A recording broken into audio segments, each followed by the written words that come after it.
Welcome to MyJoogTV, where we pair our favorite musicians with makers of wine, beers, spirits. Basically, if you can distill it, we'll discuss it. Today we are filming from scenic Tarara Winery, located just outside of Leesburg, Virginia. We are very fortunate to have Tarara's winemaker, Jordan Harris, join us, as well as a co-host for this episode, WAMU Bluegrass Country's Echo Propp. Besides crafting wine, Tarara also hosts a summer concert series, and somehow they scheduled one of this year's hottest acts, Cadillac Sky. In June, the band released their latest CD, Letters in the Deep, and they've been touring in support of the CD since. Thank you, gentlemen. And let me introduce the band. We have Brian, Ross, Matt, and sitting in for Andy for the moment is their tour manager, Kane Haggard. So the first thing, is this the first time you guys have played at a winery? Actually, no. We played at one out in New Mexico. The wines of the San Juan. Yes. Competition, maybe. Oh, maybe. Wines of San Juan. We had a good time there, so hopefully this place will live up to that good time. I think we can do that. So did you guys get a chance to taste their wines? We did. We got to take some back. And They also sent back really a lot of money, and there was a lot of. We'll I remember one guy back with some wine. One guy actually had a lot of their wine, and I think passed out around 4:38 p.m. He did. No, it was you. It wasn't him. It was you. I was like, "Where's Ross?" And they're like, "He's in the van." So I was like, "It's like 4:30." Good job, Ross. So how are you guys, what's your wine drinking experience? Are you guys novices? No, mine is very limited. For about 6 months, my wife told me it was good to drink red wine like once a day or something like that. So I did that once a day. I wrote some really great songs during that time period. But then, for some reason, we ran out and I didn't buy any more. Yeah. Matt, Ross, what about you two? I don't drink it very often, I guess, but I like it, and I guess I'm not something. my dad collects single malt scotches and wines. I don't know a lot, but he knows a lot. No, my dad knows a lot. I don't know a lot. But he always has really good wine at the house, so. Good thing is Ross will act like he knows a lot, so it'll be fine. He's What about actually you, Panda? introduced me to wine, Ross. Kind of a novice wine drinker. Panda, you're not a novice. I love wine. Yeah, our former guitar player used to call Panda Captain Merlot. Yeah, I hate it. Panda? That's not your personality. Why don't we get started learning a little bit of wine? So Jordan, why don't you tell us a little about Tarara and also include Loudoun County. Yeah, absolutely. Loudoun County, it's sort of a booming area that for the booming wine industry that's just coming out. I mean, we're up to 25 wineries. We were one of the original ones. We're the third one in the county, but we're really kind of trying to change our face a little bit as well. Yeah, trying to make ourselves new again after the 21 years that we've been going. So, we're concentrating on single vineyard and expressing the character of the land as opposed to the great varieties, and having some fun with it as well. It's the big thing, enjoying it. And definitely having a concert series makes it really Having a concert series to go beside it absolutely works. I mean, music and wine, they go together as well. I mean, it's like having food and wine. It's a social atmosphere. It's enjoyable. You're showing two different art forms together, and I think they work perfectly. We actually sound better the more wine you drink. Our band. well, I'm sure It must they'll be be for the pumping a best. lot The of more wine wine the into that. audience drinks, the more wine the band drinks. The more wine the audience drinks. See, that'll be different because Merlefest is a completely dry festival. Oh, so you think. Well, exactly. Unless whatever you can sneak in your little backpack. Yeah. That's very true. Well, you guys just got done releasing your newest project, Letters in the Deep. And what's the creative process about that? Because when we were thinking of this series, we were thinking, there's certainly a creative process that goes into winemaking, but there's also a creative process behind music. How do you approach a new project and bring that together? I think you're right. I think it all starts with a song, and so we all wrote material for the record and sort of spend some time with it. Try to spend some time with it. We don't normally like to take. We did maybe did that on a couple songs on this record where we wrote them pretty close to where we actually went in the studio with them, but. Usually try to spend some time with the songs and try to get to know them a little bit better. and then have the band, start to everybody throws their 2 cents in on it. And, sometimes the songs can completely change, their whole personality, sort of. Like there's a couple songs of mine that I took to the band that I had a whole different feel for, but the other guys would do something to it and took it to another place. And, so I guess that's kind of it.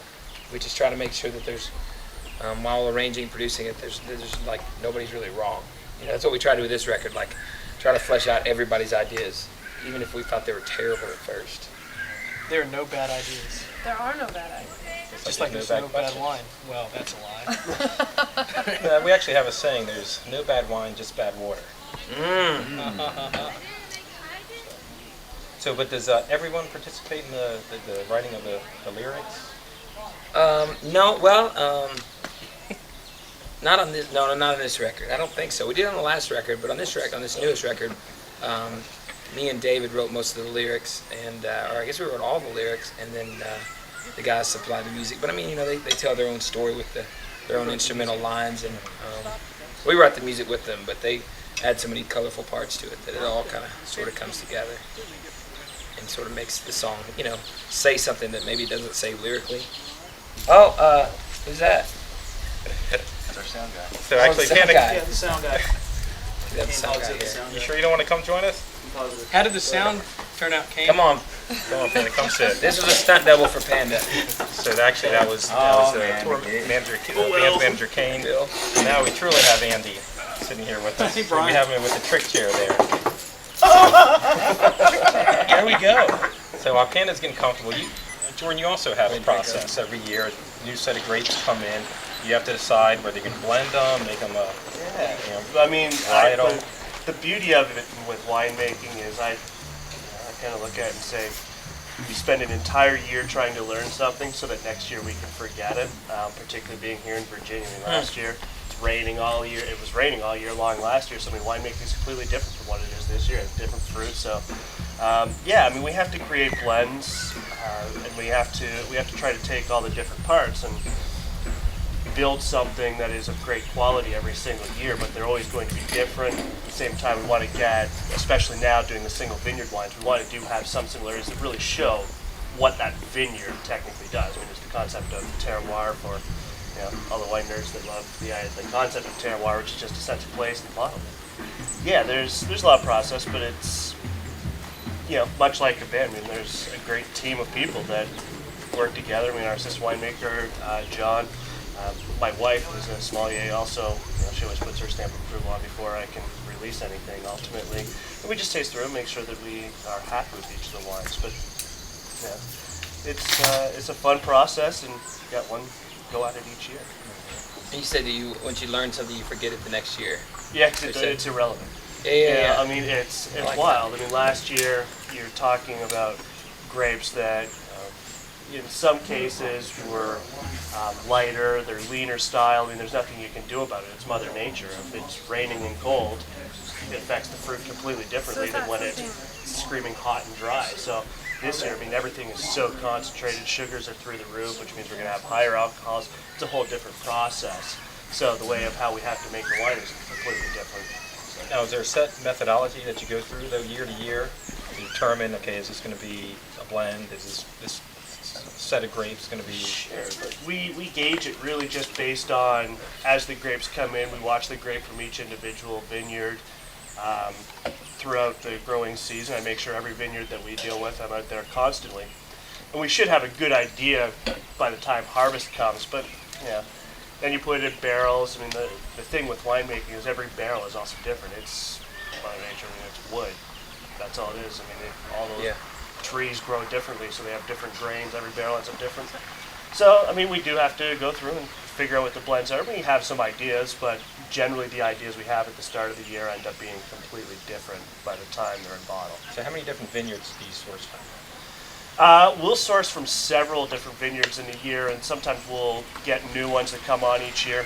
Right now, our main ones that we deal with, that we really are pushing as the single vineyard wines, there's Navaya, which is our estate vineyard, Tranquility, which is grown by Ben Renshaw. I mean, you're talking Loudon Valley, or other Loudon wineries. He just opened up one, 8 Chains North. but he's also one of the key consultants for vineyards around. He does our vineyard as well as this Tranquility. And there's Mountain View down near Roanoke, Honolulu, and Orange. And we're constantly looking for new different terroirs because the idea of how we're going to get different expression in our wines is based on the vineyard site, not the grape variety. So we do want more vineyards.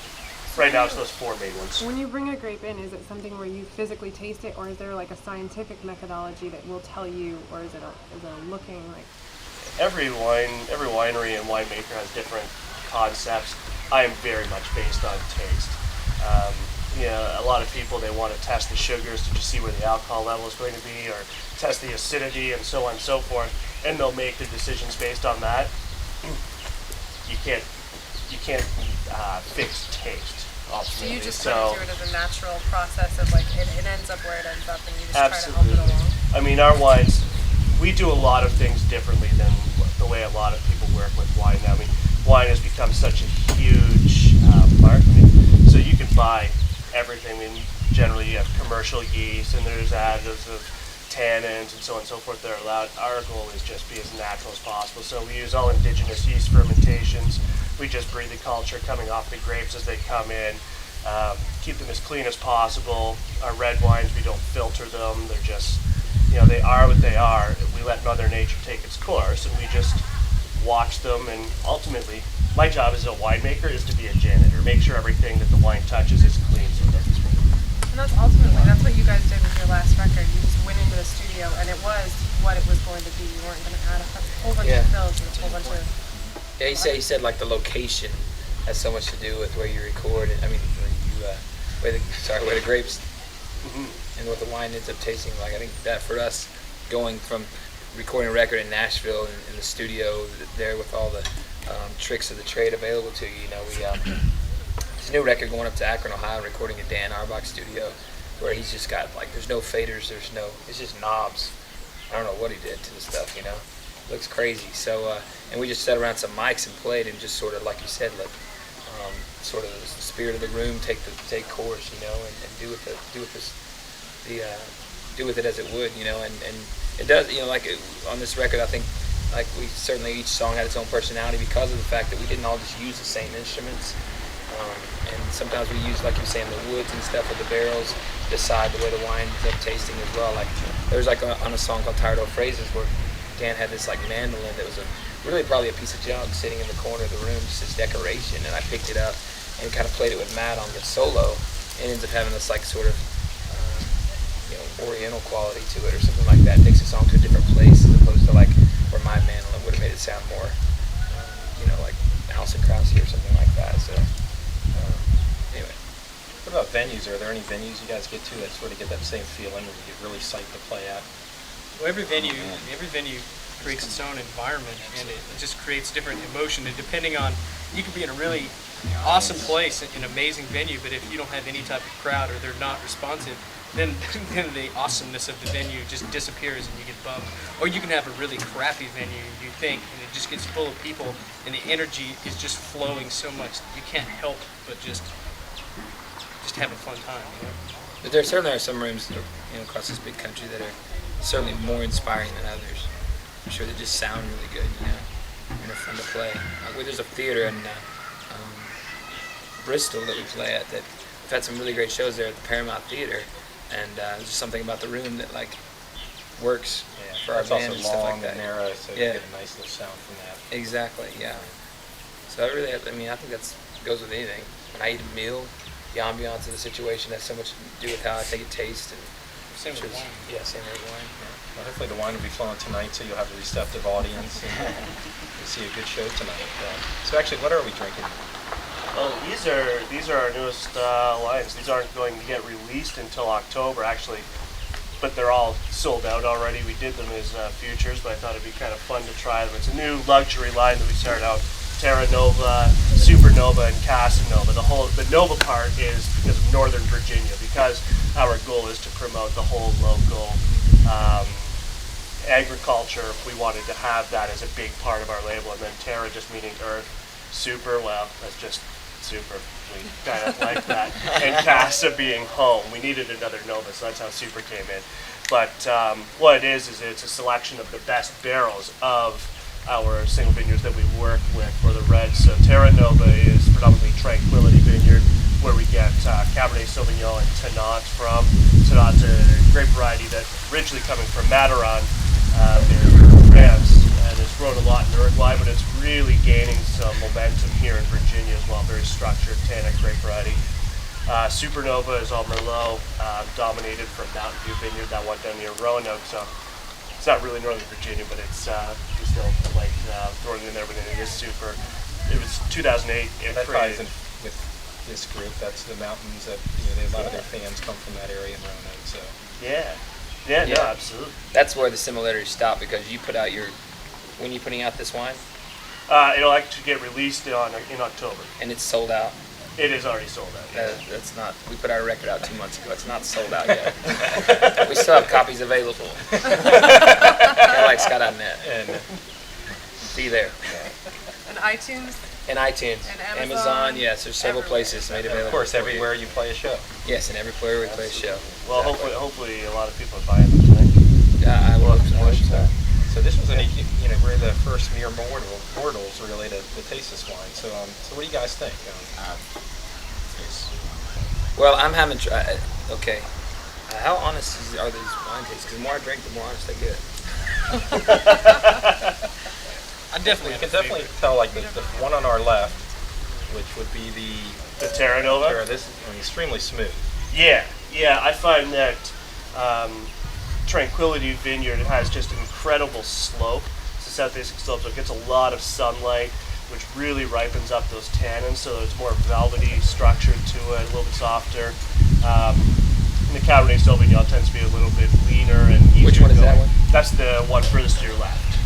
All right. I like that one. Great. That was very Then Supernova, it's a higher altitude vineyard down near Roanoke, it's around 1,300 feet, so it gets cooler nights, so it preserves the acidity, so it gives that little neat balance. Longer growing season, so you can get really ripe fruit. I get more kind of dark berry characters. And Casanova, the last one, this is the one that's grown on our property here. That's the one that is the most of a blend. I mean, the varieties that can potentially get into Casanova each would be Cabernet Sauvignon, Merlot, Syrah, and Cabernet Franc. This one doesn't have any Syrah for the first vintage of it, but the 2009 does. I find we get more minty characteristics almost in our vineyard. I find it's a complex wine, bigger tannins though, absolutely. And the other thing that's a little bit unfair for a tasting like this is these wines are definitely made to be drunk by. Yeah, so we should get some food out here, is what you're saying. Mostly the last two, we should have had steaks on the grill, because the last two definitely would be big pieces. Yeah, absolutely. Yeah, the middle one I don't like as much. Yeah, and that's fine. And a lot of it also has to do with just, you get that nice meat in with it and sort of blends in together. Whereas the first one is more smoother wine. You can drink that anytime. Yeah. Whereas definitely the last two definitely have the tannins where you want to either eat something or even have a cigar with it or something just to bite into it. Yeah, the last one to me seems to be the one that's most defined. The Casanova is the one that's been here. Yeah. I think that's my favorite, just because I can, seems to be what you would think of a red wine being with like steak and heavier stuff. But the high altitude wine, it seems to be more of the wine to me that goes more with sort of a universal type wine. Absolutely. And I mean, also being dominated by Merlot, it tends to be a little bit softer structured style. They're all sold out though, right? Yeah. So let's let They it. haven't even been bottled yet. That's it. Yeah, can I say mean, whatever that's we the want, thing. it I doesn't mean, the matter. way that we're developing these, it's based on, now there's a wait list that's actually being developed to try to, Wow. we just have to ramp up production ultimately and get it to that point. I mean, we have our other wines, there are at least the traditional single vineyards, so Nevada, Tranquility, and Mountain View that are higher productions. Then we also have our Long Bomb and our Charmal and other wines. But, this is the top tier of what we do ultimately. I'm actually What's your surprised. thoughts? I like all three of them, and I definitely have a favorite. My favorite would be the one that's got those tannins in it, but I don't drink red wine. Like across the board, so when you brought out 3 reds, I was like, oh, this is gonna be horrible. Because I am basically only Riesling and maybe some Chardonnay and Pinot Grigio, but I like all 3 of them.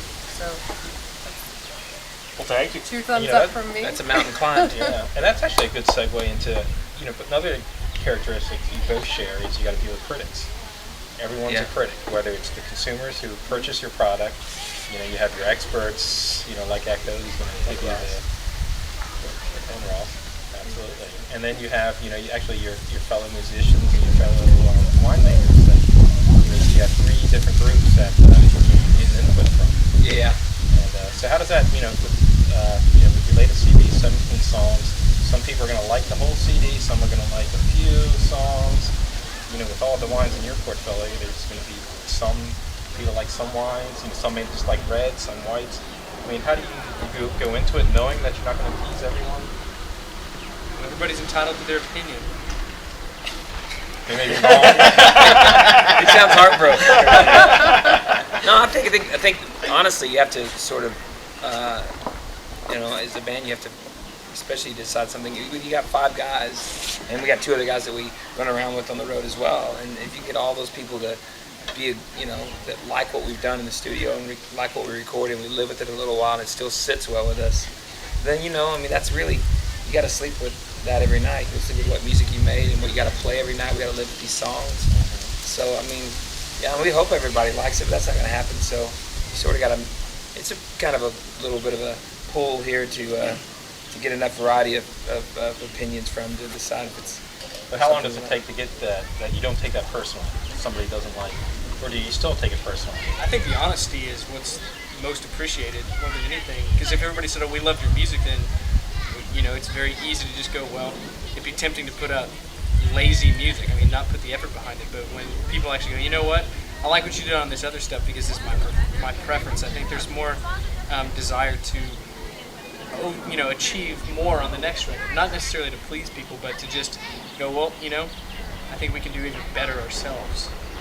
But I know we certainly value, like you were saying, like if you were like having fellow winemakers drink your stuff, you'd certainly value their opinion, like probably more than you would mine. No, I look at everybody's opinion as, you know, I mean, said it perfectly. Everybody has opinion. Everyone has the right to an opinion. And the way that we've approached wine, actually, I mean, over the past 3 years, we've gone in a direction where we knew we were going to catch flack as well, because, you know, we went 20 years really making a wider range of wines. You know, we had a lot of sweeter stuff as well, sweeter reds, and, you know, we sat down and we thought about it and said, you know, what is it that we're trying to do? What do we want to be? And the wines that we make now are more based on the concept of what we want our wines to be. We want to create this style. So we've had a lot of our old customers come in that, you know, they don't necessarily like it because we don't have, you know, our Wild River Red or something like that anymore, an older product. But we're getting new customers, so it's really a neat thing to watch. And I don't know, I don't take it as badly anymore. I actually left the restaurant industry because I didn't like the criticism. I think it's a lot different with wine. You know, you go into, if you're cooking, I mean, I feel bad for chefs. I mean, if you make a steak for somebody, they ask for that steak. If they said that it's bad, well then, that's directly related to you. Now I look at, say, I mean, everybody has their own palate. I love talking to people and say, you know, how many people around this table like liver and onions, and you get a 50-50 chance. Well, obviously we have different palates then, so some people are going to love our wines. Were you a sommelier? I've done competitions as a sommelier, but no, I'm not a sommelier. I'm not either, by the way. Pardon? But your wife is. But my wife is, yeah, and she's my toughest critic. I'll tell you, if there's one person where it frustrates me when I go, because she does have a similar palate to me and likes a lot of the same stuff, is when I go to her and I'm really excited and I give her a wine and she says, yeah, no, that's not going to do. And I'm going to go back to the drawing board. That one stings, but it's, as you said, I mean, that's a good thing. If everyone just tells, if she were just saying, yeah, I love it because she's my wife, then I'm not going to do anything to make it better. Versus now, I mean, it's a constant fight every year to try to make it better. And if I ever give her wine and she says, oh, I like last year's more, damn, I gotta figure this out. And sometimes it's tough because Mother Nature's a different year. Mother Nature. Yeah, Mother Nature. She gets a good one on us every once in a while. Yeah, my son has a good thing. Mother Nature's giving us the finger. When it rains on a Saturday. Yeah. But you have to have a hard. You actually, I guess, you need to have just a blank face, because you're in the tasting room and you're pouring to customers, or you're at a festival, and you might get people to take a sip and just that. So you just look past that and just say, try this. Well, sometimes I'll also have fun with people, because if I tend not to tell people that I'm the winemaker first when I'm doing a tasting, and then when they tell me it's horrible, and then I tell them that I'm the winemaker, they feel as bad as I do too. So no, but it's fun. I don't know. No, if people don't like it, I mean, I know that there are people that love the style that we do, and there's going to be people that just are never going to dig big tannic reds or crisp biting whites. That's the terroir-driven wines, and that's what we make. So what do you get about you guys? You've been on stage and just have fans come up and say, that song's terrible. And we go blame it on Tarara wine. Honestly, several years ago, we had a woman come up to us while we were on stage and ask for her money back. That was awesome. That was my mom. The family's the harshest critic, Yeah. that's for sure. Wow. She had been drinking wine. Lots of it. That's the only time I can think of, really. Somebody, she thought we were more country than we are. And that's why she wanted to leave. So, honestly, people, there's been some silent protest, but most of the time people would, seem to have an open mind and listen to it at least. And I think I think you can judge a band. You don't have to just judge a band completely on, if you love exactly everything they're doing, But I got a girl come up to me last night. She's like, I never really liked that kind of music or whatever, but she said it just felt so real. I got lost in it, and it just felt like you guys were so loving what you did that it sort of translated. I felt the spirit of that in the room, and praise God for that, because so there is more elements at work than just making the music perfect. That's certainly not. As each year we play together, I think that's something we all learn, is that a show needs to be a show, and there's different elements on it, and in the moments where we come on stage and we're uninspired, the fans can feel that, even if we play technically perfect, it won't translate the same. So I think Does it feel different than playing if you go to some place in Nashville, like the station, and a lot of your friends who are also musicians come out? Is there a different feeling, and do you take their opinions more than somebody else coming to a concert, or is it just kind of a standard across the board, everybody has their taste? I think the jaded opinion of another musician or something is probably not taking it, take that lighter, yeah. Because they're obviously having to go through the struggle. They're probably in a band themselves and figuring out whether or not how does this relate to my band? Where does this, where do I stand as opposed to all that? So you get there's every once in a while you get the genuine fan that's there because of the music, and they, that's the opinion that. We had a guy last night. I think he was from somewhere in far West Africa at the show, and obviously he has no frame of reference for any of this music, and so it's not like he hasn't decided he likes a certain genre or anything like that. Right. He listened to it. He's coming from pure perspective. You don't get that very often. He was just loving it. He was loving it because he could feel the energy of the band and the love for what we were doing, and so I think that's far more important, to love what you're doing and to be able to. Use the gifts in that direction, that being the motive. If anything else is the motive, I think people can recognize that. Ross, do you have something to share with the class? I whack my teeth on the Let's push away the bottles from Ross. He's getting giggly. No, I whacked my teeth and Matt chuckled, and so it just set off the Spiraled into Don't worry, you'll just start taking Next thing, he'll take his shirt off. Great, Michael, you have anything else? Good. Well, I appreciate everyone joining us today. Oh, yeah. You guys are busy. Thank you very much for having us. Thanks, guys, for coming here and playing. This could be an awesome show. Looking forward to it. Yeah. Tarara Winery. Welcome to the winery. Yeah. So we'll see you next time on MyJoogTV, and stay tuned. We have a live performance coming up with Cadillac Sky. Take care. Okay, we're good.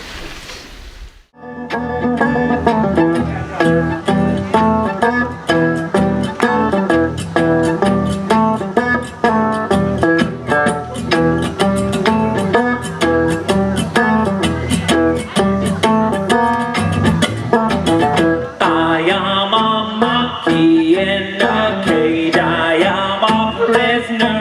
of your love. I was a solitary man until the day you woke up.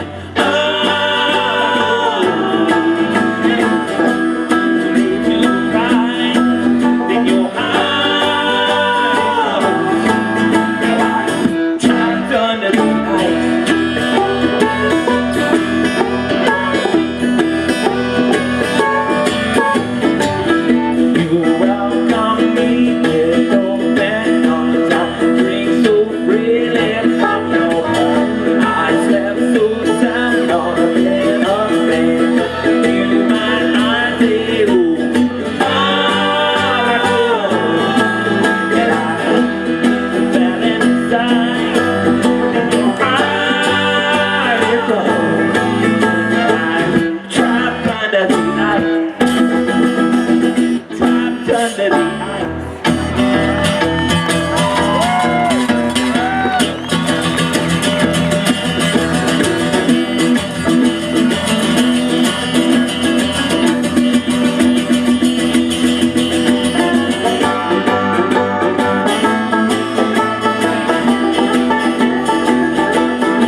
I am a monkey in a cave. I am a monkey in a cave. I am a monkey in a... Let me hear it now! I am a monkey in a cave. I am a monkey in a cave.